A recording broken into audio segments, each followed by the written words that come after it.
Kapag wala ka ng pakinabang, doon mo lang malalaman kung mahal ka ba talaga. Kasi hindi lahat ng nananatili nagmamahal. Minsan may kailangan lang sila. Kasi bakit?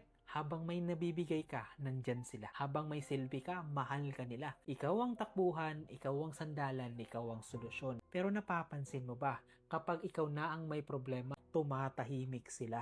Kapag ikaw na ang nangangailangan, dalasan, wala sila. At doon ka mag-iisip, mahal ka ba talaga? O kailangan ka lang nila. Alam mo kung bakit?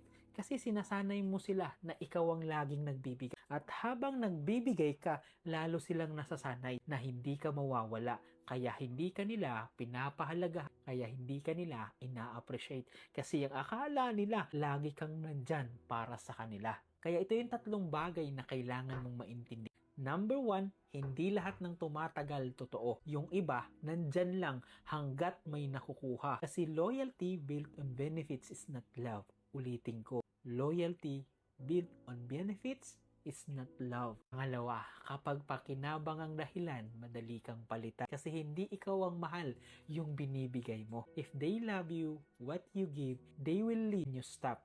At pangatlo, kapag natutunan mong tumigil, doon mo makikita ang totoo, kung sino ang mananatili at kung sino ang mawawala. Kasi kadalasan, when you stop giving, reveal who's real.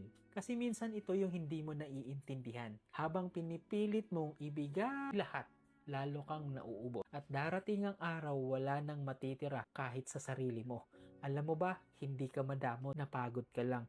Hindi ka nagbago kapag naghindi ka sa mga taong nakapalibot sa iyo, natuto ka lang. Kaya kung gusto mong malaman kung sino ang totoo na pinapahalagahan ka, dahil sa binibigay mo sa kanila, tumigil ka. Tumigil kang tumulong, tumigil kang magbigay. At kapag nagalit at nawala sila, hindi mo sila nawala. Nakilala mo lang yung mga taong totoong nagpapahalaga sa iyo, hindi mga tao na mahalaga ka lang kasi may nabibigay ka.